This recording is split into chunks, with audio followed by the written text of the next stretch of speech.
This is the word of the Lord of hosts. I took you from the pastures and from following the sheep to be prince over my people Israel. I have been with you wherever you have gone and have destroyed all the enemies in your path. I will make you a great name among the great ones of the earth. I will assign a place for my people in Israel. There I will plant them, and they shall dwell in their own land.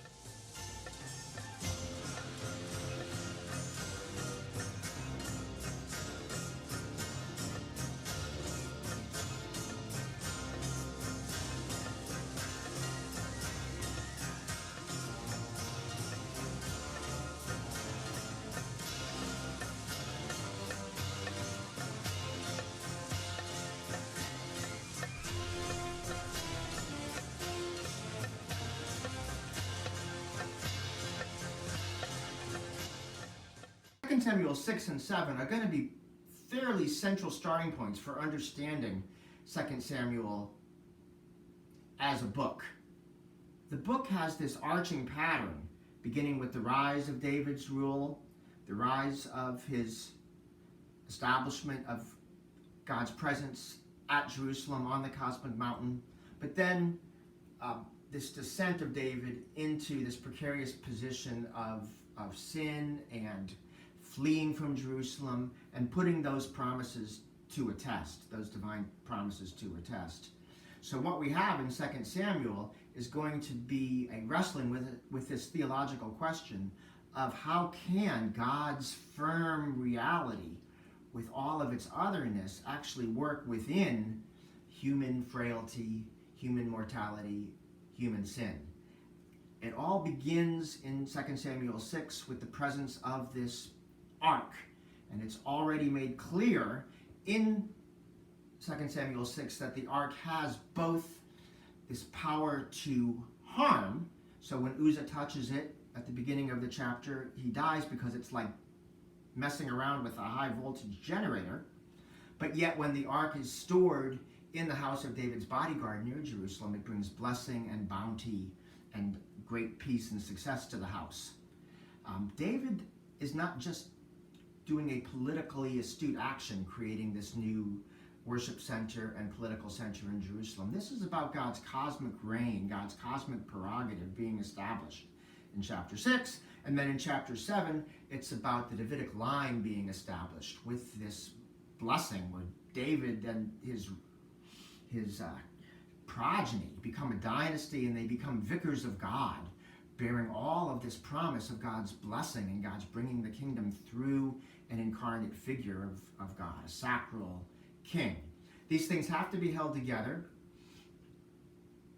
There's no separating the terrestrial locus of God's coming reign, symbolized by the territory of Zion, and God's work through a incarnate representative, a sacral king.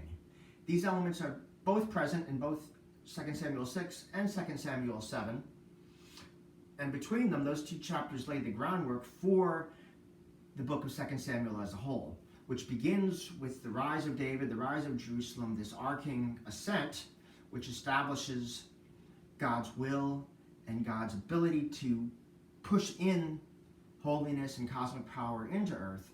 But then as the book of 2 Samuel continues, this decline or descent of David, where he has to wrestle with his own sinfulness, frailty, and mortality. And the question gets asked as to whether a divine promise of cosmic dimension can actually work itself out within sinful human history.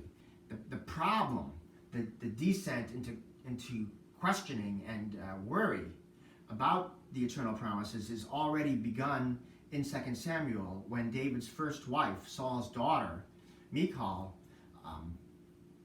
still holding up her father as a better king than David. David has made a fool of himself, dancing half naked before the ark. The text makes clear that David does not have sex with her after that. There's no possibility for the Saul line and the David line to create an heir that will be copacetic for both Saul's supporters and David's supporters.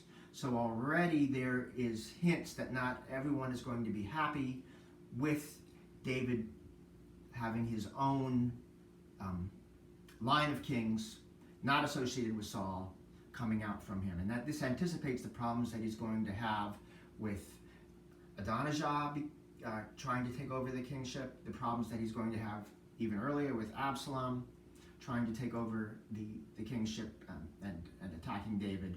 So these problems are already hinted at in this chapter.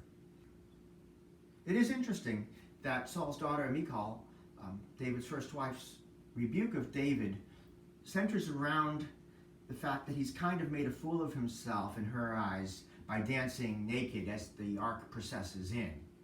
And you can really see in the clip of David's procession that opened this video that David has a very, very lively, ecstatic worship experience before God here. And he throws aside pragmatic, Machiavellian concerns about how he will be able to look to his subjects as a king ruling with dignity. He humbles himself in God's sight and really throws himself emotionally and spiritually into relationship with God. This is unusual in the ancient Near East. We have references to dancing in worship in the Psalms and in extra-biblical culture. We even have references in the ancient Near East to a queen dancing as part of worship.